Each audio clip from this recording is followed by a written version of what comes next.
Why is it difficult to implement strategic initiatives? Well, numerous surveys across industries and geographies have shown that over 60% of projects fail. They fail to deliver on the deadlines that were expected, they fail to deliver the objectives that were set at the outset, and they fail to deliver within the budgets agreed. And when asked why, what is the reason behind the main reason? The main reason by far is the inability to change mindsets. The inability to actually get people to change their habits.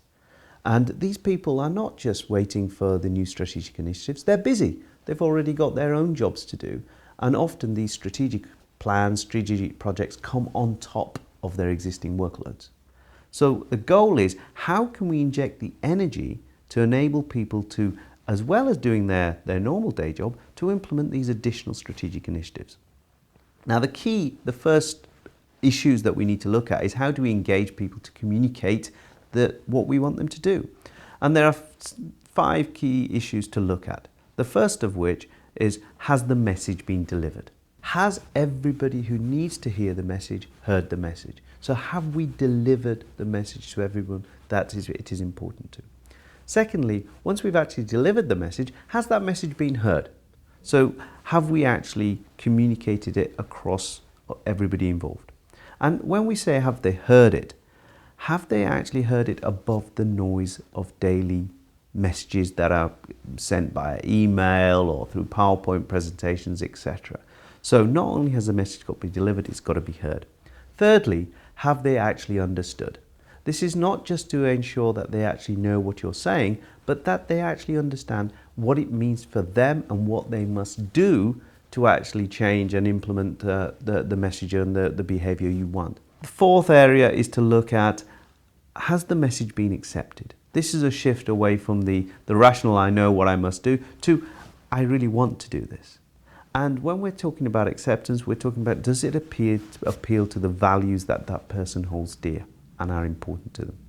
And finally, have we managed to generate positivity? Have we managed to generate a positive emotion amongst people so they actually feel good about doing this, and not that it's seen as an additional energy sapping project on top of their existing workloads? So those are the 5 key areas. Has the message been delivered? Has it been heard? Has it been understood? Has it been accepted? And finally, have we managed to generate positive emotion? Now let me give you an example where, by just changing the way a message has been delivered, we can actually overcome resistance and change mindsets and behaviors. We are working with a client who was looking to increase prices for their customers through their sales organization, around 3,000 salespeople around the world. These salespeople said, when they were told about the price increase, just won't work. This is too difficult for us to do. And the executive in charge was keen on re-explaining, saying, look, I need to get these guys to do it. But he kind of realized that what was the reason? Why were they rejecting this price increase? It seemed an obvious thing. The business needed to make more profit. So he took a step back and actually listened to the sales guys. And what he found was that the sales guys were feeling that their company already profitable, already successful. Their customers will object to the price increase, saying, well, you are just taking advantage of us in a difficult economic environment.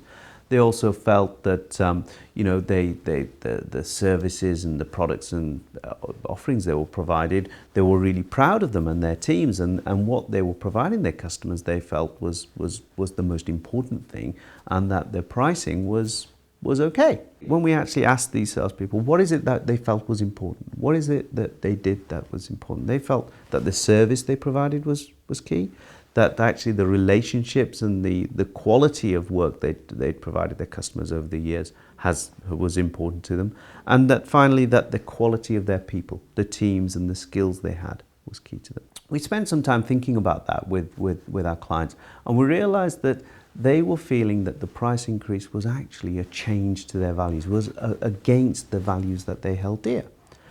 We then rephrased the message and said, actually, this is actually reinforcing your values. In the last 15 years previous to this, the company had not increased prices. And so we positioned the price increase to say, how is your service compared to what it was 10 years ago? And the salespeople said, yeah, we're providing a better service. How skilled are your people compared to where they were 10 years ago? Well, we're much better skilled.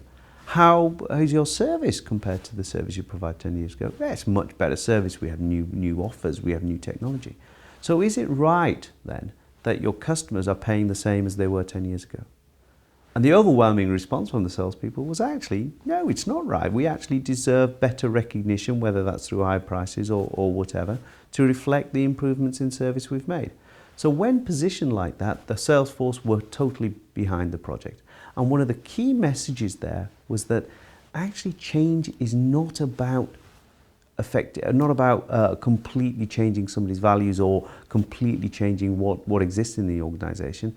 Actually, often it's about reinforcing what already exists, reinforcing the existing values. So if you want to gain the acceptance, not just the rational, I understand what I must do and I must do it, but the real buy-in, you must appeal to people's values.